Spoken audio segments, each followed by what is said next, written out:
Support admin dengan klik like, komen dan share. Terima kasih. Bab 4406, Kematian. Semuanya, kami hanya lewat dan tidak punya rencana untuk melakukan apapun. Tianxia tahu bahwa dia tidak dapat dengan mudah memprovokasi kekuatan lain, bagaimanapun juga, Master Sekte telah memberitahunya. Jika iblis tidak mengambil tindakan, para biksu bersenjatakan pedang juga tidak akan mengambil tindakan. Namun Penatua Zuo Xiang mengikuti Tian Luo dan sudah bertarung. Keduanya memiliki temperamen yang buruk, dan mereka bertabrakan dalam sekejap. Gemuruh. Dengan suara yang memekakkan telinga, cahaya pedang yang tak terhitung jumlahnya bertabrakan, dan Tian Luo dipukul maju mundur. Setelah dipaksa kembali, Tian Luo memandang Penatua Zuo Blind dengan kaget, sedikit mengernyit dan berkata, "Kamu orang tua, kamu benar-benar mampu." Jelas sekali, Tian Luo bukan tandingan si tua buta Zuo. Tetapi Tian Luo ini tidak penakut, karena dia tahu bahwa Tianxia masih di sana, dan mereka berdua bergabung. Penatua Zuo yang buta ini jelas bukan tandingannya. Adapun para beku yang ingin memegang pedang, Tian Luo tidak memperhatikan sama sekali, para beku ini hanya berada di alam melampaui kesengsaraan. Namun, gagasan Tian Luo sepenuhnya salah. Para biksu pengguna pedang ini adalah yang paling menakutkan.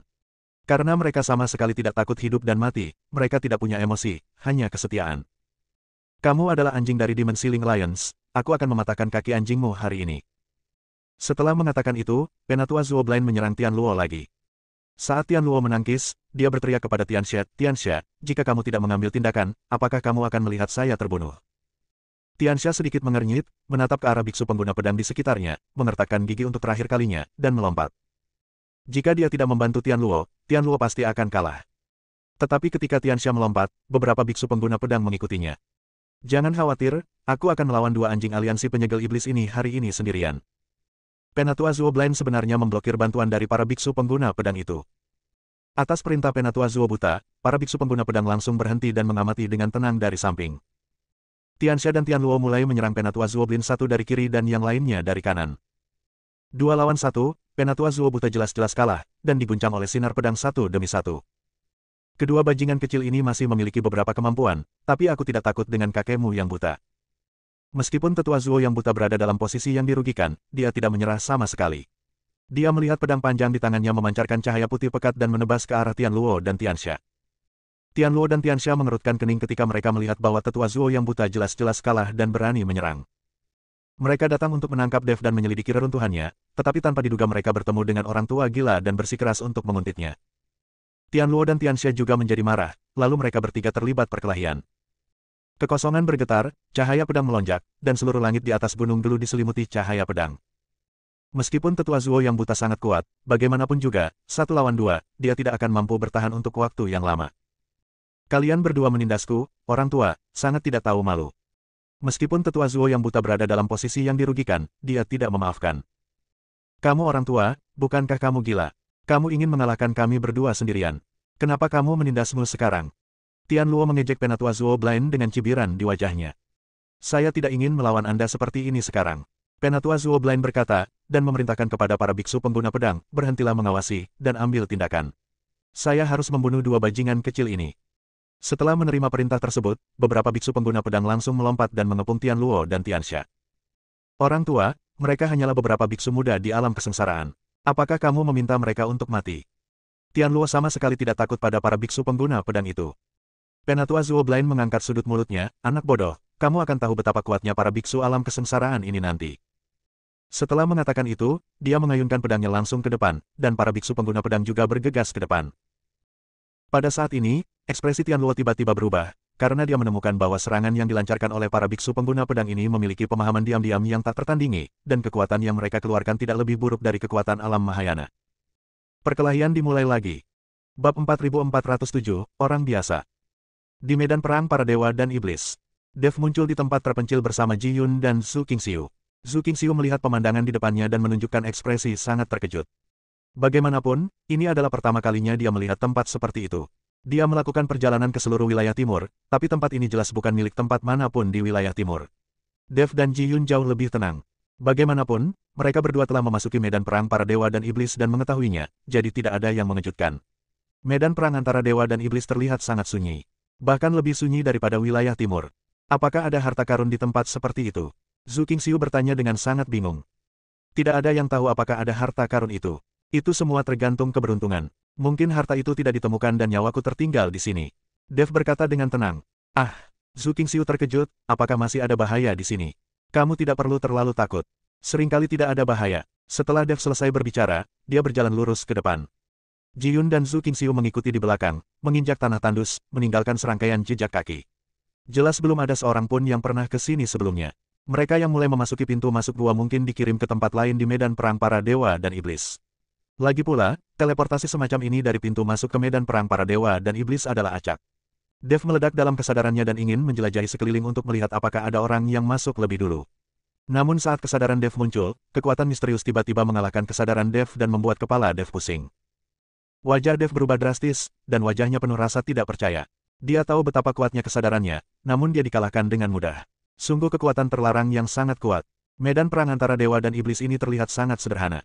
Tingsu Raja Iblis Ji Yun berbicara. Dia juga merasakan kekuatan besar di lautan kesadaran Dev. Setelah beberapa saat, Dev perlahan-lahan sadar. Melihat tanah terpencil yang luas, dia tidak tahu apakah dia benar untuk bergegas ke medan perang para dewa dan iblis. Pada saat ini, tidak jauh dari mereka, terdengar suara langkah kaki, diikuti oleh Lin Keting dan tetua buta kanan perlahan datang. Melihat Dev seperti itu, Lin Keting tersenyum tipis dan berkata, apakah dia memancarkan kesadaran spiritual dan diserang? Dev tertegun, tapi tidak berbicara. Ada batasan di sini. Anda tidak dapat menggunakan indera spiritual Anda untuk mendeteksinya, dan Anda tidak dapat meledakkan kekuatan spiritual Anda sama sekali. Terbang di udara bahkan lebih mustahil. Lin Keting berkata pada Dev. Ketika Dev mendengar ini, dia segera menggunakan kekuatan spiritual di tubuhnya dan menemukan bahwa dia benar-benar tertekan. Melihat ini, Dev buru-buru mengaktifkan kekuatan lain, termasuk kekuatan naga, kekuatan asal, dan bahkan kekuatan tiga klan, tapi dia masih tertekan dan tidak bisa melepaskan setengah dari kekuatannya. Wajah Dev menjadi sangat jelek. Jika dia menghadapi bahaya saat ini, bukankah dia akan menjadi anak domba yang harus disembelih? Bagaimana ini bisa terjadi? Mengapa kamu tahu bahwa medan perang para dewa dan iblis ini memiliki batasan seperti itu? Dev tidak mengerti. Ini adalah pertama kalinya Lin Keting memasuki medan perang antara dewa dan iblis. Aku baru saja mendengarnya. Lin Keting tersenyum tipis, tapi Dev tidak mempercayainya. Hanya saja Lin Keting tidak mau mengatakannya. Karena dia tidak ingin mengatakannya, Dev tidak bertanya lagi. Di medan perang para dewa dan iblis ini, setiap orang akan menjadi manusia biasa dan harus menggunakan kekuatan paling primitif mereka, jadi sangat kejam di sini. Tidak peduli betapa hebatnya kamu di luar, kamu hanyalah orang biasa di sini. Jangan berada dalam bahaya. Lin Keting mengingatkan sambil tersenyum. Dev menarik napas dalam-dalam dan perlahan menjadi tenang. Bagaimanapun, tubuhnya sangat ekspresif, bahkan dengan kekuatan fisik yang paling murni, Dev tidak takut pada siapapun. Terlebih lagi, Dev juga memiliki tinju cahaya suci, yang dapat digunakan tanpa kekuatan sihir apapun, hanya dengan kekuatan fisik. Bagi Dev, larangan semacam ini mungkin merupakan hal yang baik. Bab 4408, Maksud Pedang H. Wush, wush, wush. Saat dia sedang berbicara, tiba-tiba terdengar suara gemerisik, lalu kalajengking pasir sepanjang beberapa meter datang dengan cepat. Ekor kalajengking pasir terangkat tinggi, dan jarum beracun di atasnya memancarkan cahaya dingin. Ketika Ji Yun dan Zhu Qingxiu melihat ini, mereka buru-buru membuka posisi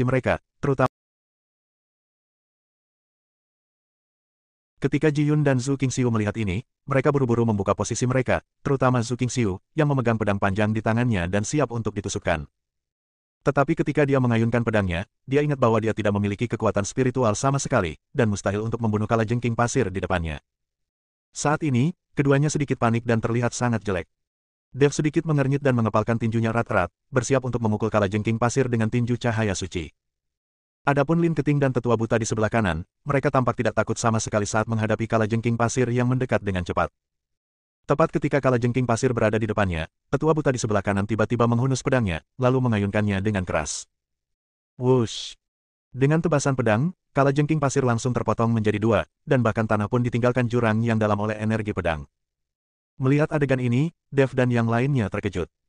Mengapa dia bisa menggunakan kekuatan spiritual di tubuhnya? Dev memandang ke arah tetua buta di sebelah kanan dan bertanya dengan bingung.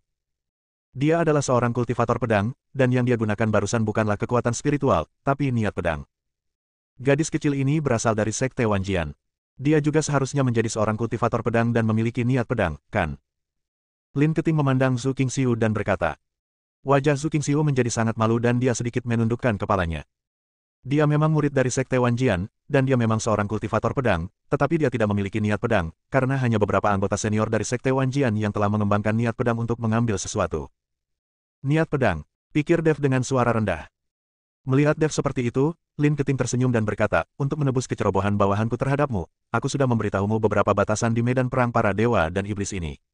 Apakah kamu dapat bertahan di masa depan dan apakah kamu dapat menemukan harta karun tergantung pada takdirmu sendiri? Setelah Lin Keting selesai berbicara, dia berbalik dan pergi bersama tetua buta kanan. Dev tidak berbicara, matanya tampak terpaku. Dia sedang memikirkan kata, maksud pedang. Wush, wush, wush, wush, wush. Tiba-tiba, terdengar suara gemerisik lagi di tanah tandus, tapi kali ini jelas lebih berisik. Segera saya melihat lusinan kalajengking pasir bergegas mendekat. Ji Yun dan Zhu Qingxiu hampir tercengang saat melihat adegan ini. Bahkan Lin Keting dan Penatua Yablin, yang berbalik untuk pergi, langsung mengubah ekspresi mereka. Sikap santai yang baru saja mereka lakukan menghilang dan menjadi sangat serius. Penatua buta kanan memegang pedang panjang di tangan kanannya, dan pedang itu mulai bergetar tanpa sadar. Lin Keting juga mengambil liontin giok, seolah itu adalah sesuatu untuk menyelamatkan hidupnya. Dengan banyaknya kalajengking pasir, tidak ada cara untuk menghadapi orang yang kehilangan kekuatan spiritualnya. Melihat lusinan kalajengking pasir mendekat dan hendak menusuk mereka dengan jarum beracunnya, Dev tiba-tiba bergerak. Niat pedang. Dev mengucapkan dua kata, lalu menebas dengan pedang pembunuh naga di tangannya. Cahaya pedang yang tak terhitung jumlahnya ditembakkan dari pedang pembunuh naga, dan cahaya pedang ini menembus tubuh kalajengking pasir itu dalam sekejap. Semua kalajengking pasir yang hendak menyerang jatuh satu demi satu. Setelah cahaya pedang yang tak terhitung jumlahnya menembus tubuh kalajengking pasir, mereka benar-benar bergerak menuju kejauhan, dan akhirnya meledak dalam ledakan di kejauhan. Semua orang memandang Dev dengan tidak percaya. Bahkan Lin Keting, yang hendak pergi, membuka matanya lebar-lebar karena terkejut. Penatua buta di sebelah kanan membuka mulutnya lebar-lebar dan ekspresinya sangat terkejut. Apakah kamu juga memiliki niat pedang? Kata tetua buta kanan dengan kaget. Mungkin itu, aku hanya memotongnya dengan santai. Dev juga sedikit bingung, dia sebenarnya tidak yakin apakah yang baru saja dia tunjukkan adalah niat pedang. Bab 4409, ada seseorang yang menjagamu. Daftar isi bab sebelumnya halaman berikutnya. Kata-kata Dev segera membuat tetua buta kanan itu hampir muntah darah. Dia telah berlatih permainan pedang sepanjang hidupnya dan akhirnya berhasil mengembangkan beberapa niat pedang, tapi sekarang Dev melepaskan begitu banyak niat pedang dengan tebasan biasa. Dan sepertinya Dev sendiri tidak mengetahui bahwa kesenjangan ini sangat besar bagi Yu yang buta. Lin Keting menatap Dev lagi kali ini, dengan keraguan dan kebingungan di matanya. Dia tidak mengerti bahwa Dev, seorang biksu tingkat 7 di alam kesengsaraan, dapat membunuh begitu banyak kalajengking pasir dengan satu pedang ketika kekuatan spiritualnya ditekan. Jelas sekali, apa yang ditampilkan Dev juga merupakan niat pedang, jika tidak, mustahil memiliki kekuatan seperti itu. Tapi Dev sendiri tidak mengerti apa maksud pedang, itu sangat aneh. Lin Keting menjadi sangat tertarik pada Dev. Dia awalnya berencana untuk pergi, tapi berbalik dan melihat ke arah Dev dan berkata, aku tidak menyangka kamu memiliki kemampuan seperti itu. Ayo pergi bersama dan kami bisa menjagamu. Lin Keting berinisiatif mengundang Dev dan yang lainnya untuk bergabung dengannya. Dia jelas menyukai kekuatan Dev. Dev mengangguk. Dev tidak terbiasa dengan medan perang para dewa dan iblis ini, tetapi Lin Keting tampaknya sangat akrab dengan medan perang para dewa dan iblis ini, jadi alangkah baiknya jika Dev pergi bersama. Ji Yun dan Zhu Qingxiu sekarang setara dengan orang biasa. Jika mereka benar-benar dalam bahaya, Dev mungkin tidak punya tenaga untuk merawat mereka. Jika mereka pergi bersama, mereka masih bisa memiliki seseorang untuk menjaga mereka, terutama tetua buta di sebelah kanan, yang juga sangat kuat. Dengan cara ini, mereka bisa dikatakan tak terkalahkan di medan perang para dewa dan iblis. Melihat Dev setuju untuk pergi bersama, Lin Keting tersenyum tipis, lalu berbalik dan berjalan ke depan. Dev dan yang lainnya mengikuti di belakang, sementara tetua buta kanan Duan selalu waspada. Karena ada banyak kalajengking pasir di sini, mungkin ada monster lain di luar sana. Setelah beberapa orang berjalan dalam jarak tertentu, mereka menemukan ada lebih dari 10 batu besar berdiri di depan mereka. Batu berbentuk aneh ini tidak memiliki aturan sama sekali, seolah-olah dibuat secara alami.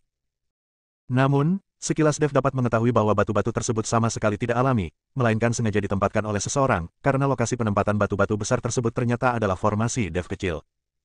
Jika Anda berjalan ke bebatuan besar ini dengan gegabah, Anda pasti akan tersesat di dalamnya, tetapi Dev mengetahui seni formasi. Tentu saja, formasi kecil ini tidak dapat menghentikan Dev. Lin Keting hanya melirik ke arah batu-batu besar itu, lalu berjalan lurus ke arahnya, sepertinya tidak menyadari bahwa batu-batu besar di depannya ditempatkan dalam sebuah formasi. Dev tidak mengatakan apa-apa, tetapi hanya mengikuti di belakang. Dengan dia di sana, dia tidak akan tersesat di dalamnya. Ketika semua orang mendatangi batu-batu besar itu dan melihat ke atas, mereka melihat bahwa batu-batu besar itu tingginya puluhan meter. Dari kejauhan kelihatannya tidak terlalu jauh, tetapi ketika Anda mendekat, Anda menyadari bahwa batu-batu besar ini semuanya seperti bukit. Berdiri di depan batu-batu besar ini, ada rasa penindasan yang tak terlihat. Tuan Dev, lihat, sepertinya ada banyak kata khusus di batu besar ini. Ji Yun berkata dengan semangat pada Dev. Dev melihat dengan cermat dan menemukan banyak kata yang tidak dapat dipahami di batu-batu besar, seperti semacam rune. Penemuan ini membuat Dev sedikit bersemangat. Jika ini adalah sihir peri atau sihir rahasia kuno, bukankah dia akan menghasilkan banyak uang? Hanya saja Dev sama sekali tidak mengenali kata-kata di atas, jadi dia tidak tahu apa itu. Lin Keting hanya melihat lama-lama, lalu berkata, ini hanya rekor yang diukir oleh seseorang, bukan keterampilan. Dev tertegun dan dengan cepat bertanya, Nona Lin, apakah Anda mengenali kata-kata ini? Saya tidak tahu. Lin Keting menggelengkan kepalanya. Ketika Dev mendengar ini, dia membuka mulutnya untuk mengutuk, tapi dia masih menahannya. Saya tidak mengenalnya, tapi dia tetap mengatakannya seolah-olah dia mengatakan yang sebenarnya. Kamu tidak tahu kata-kata ini, tapi kamu bilang itu bukan latihan.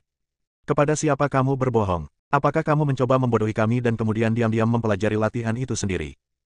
Zhu Qingxiu memandang Lin Keting dengan tidak puas dan berkata. Bab 4410, gambar mengejutkan. Ketika Lin Keting mendengar ini, dia tersenyum menghina dan berkata, jangan katakan ini bukan latihan. Bahkan jika itu latihan, saya tidak menganggapnya tinggi. Jangan gunakan pikiranmu sendiri untuk menebak pikiran orang lain. Kamu, Zhu Qingxiu tidak bisa berkata-kata oleh Lin Keting. Dev tahu bahwa Lin Keting sepertinya tidak berbohong, dan identitas pihak lain tidaklah sederhana. Sejauh kekuatan dua tetua buta di kiri dan kanan, Zhu Jiazhen menunjukkan semua kekuatannya, dan mereka bukan tandingannya. Sekte Wanjian mungkin tidak sekuat orang-orang yang dibawa oleh Lin Keting.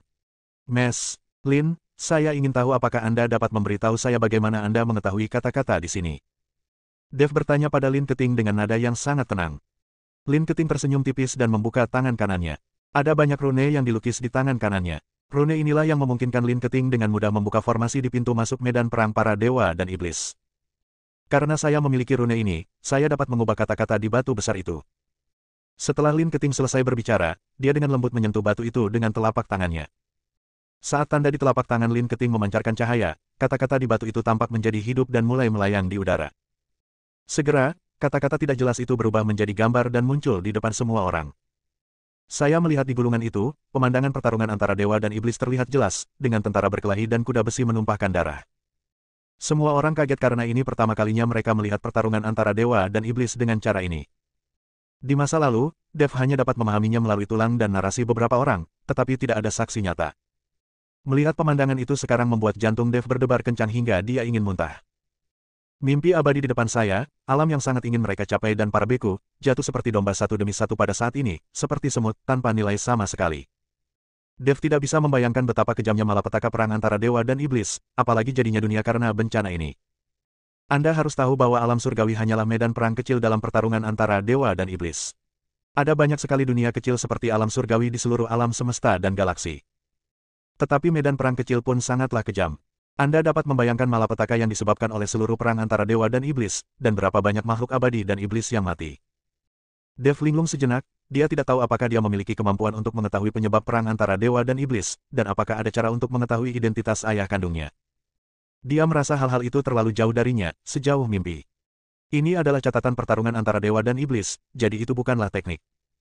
Lin Keting menarik tangannya kembali, dan kata-kata itu langsung kembali ke batu besar, dan dia kembali tenang. Semua orang masih tenggelam dalam adegan itu sekarang. Bahkan tetua buta di sebelah kanan pun terkejut. Mes, Lin, seharusnya ada catatan di batu-batu besar lainnya. Apakah semuanya merekam pertempuran antara dewa dan iblis ini? Dev akhirnya kembali tenang dan bertanya pada Lin Keting. Itu tidak benar. Seharusnya ada beberapa keterampilan yang dicatat di batu besar lainnya. Meskipun keterampilan ini sudah sangat tua, bagaimanapun juga, semuanya adalah keterampilan abadi atau sihir yang diwarisi dari surga. Untuk dunia surga dan manusia, maka itu juga yang teratas teknik takik. Jika ada di antara kalian yang ingin mempelajarinya, saya dapat membantu kalian mengumpulkannya agar kalian dapat memahaminya. Kata Lin Keting. Setelah mendengar apa yang dikatakan Lin Keting, Zhu Qingxiu merasa sangat malu.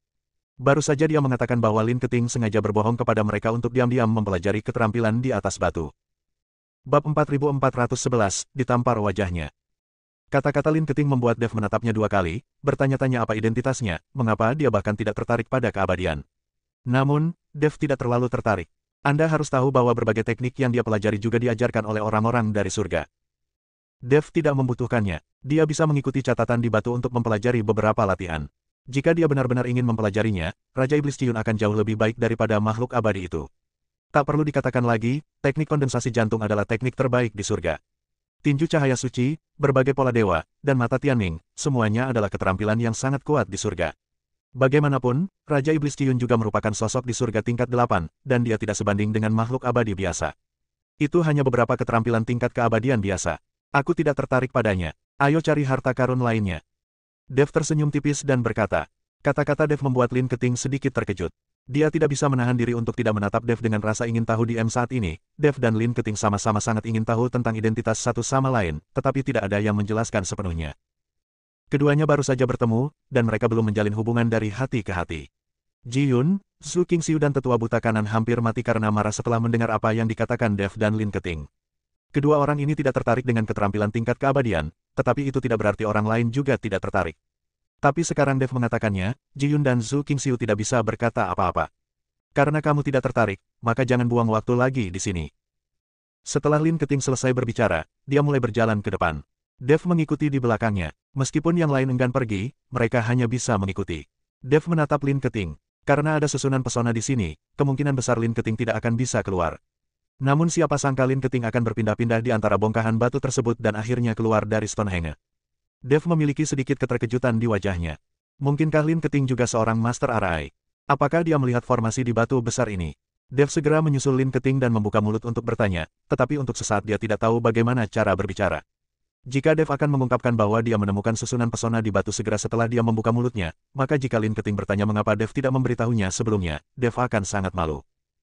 Tapi tanpa membuka mulutnya, Dev sangat penasaran dan ingin tahu apakah Lin Keting adalah seorang Master Arai. Tepat ketika Dev berada dalam dilema dan tidak tahu bagaimana cara berbicara, Lin Keting tiba-tiba berhenti dan menatap Dev dengan ekspresi main-main di wajahnya. Apakah Anda menemukan bahwa ada formasi pesona di batu besar itu? Ah, Dev tertegun sejenak, lalu mengangguk. Saya sudah lama melihat bahwa Anda telah menemukan formasi pesona di dalam batu besar. Anda belum memberitahu saya. Apakah Anda ingin menunggu saya jatuh ke dalam formasi dan menyelesaikannya sehingga Anda dapat pamer di depan saya? Lin Keting bertanya pada Dev dengan terus terang. Kali ini, wajah Dev memerah dan dia tidak tahu harus berbuat apa. Dev memang memiliki gagasan itu. Jika saatnya tiba, Lin Keting dan yang lainnya akan menganggapnya serius, dan dia akan bisa pamer. Tapi sekarang, saya gagal pamer dan malah ditampar mukanya. Canggung. Mes, Lin, bukankah Anda juga seorang Master Arai? Dev bertanya dengan sangat malu. Tentu saja saya bukan ahli formasi. Saya tidak tahu apa-apa tentang formasi. Lin Keting menggelengkan kepalanya. Ah. Dev tercengang, kalau begitu kamu Dev ingin tahu, bagaimana Lin Keting bisa keluar dari formasi pesona batu jika dia tidak memahami formasi tersebut. Jika Anda tidak memahami formasinya, bagaimana cara membuka formasi pintu masuk ke medan perang para dewa dan iblis? Lin Keting tersenyum, lalu merentangkan tangan kanannya, agar Dev melihat tanda di telapak tangannya, lalu tersenyum dan melanjutkan. Dev juga langsung mengerti bahwa itu semua disebabkan oleh tanda di telapak tangan Lin Keting. Tapi siapa yang menggambar tanda di telapak tangan Lin Keting? Terlebih lagi, tanda ini sepertinya maha kuasa. Bersambung.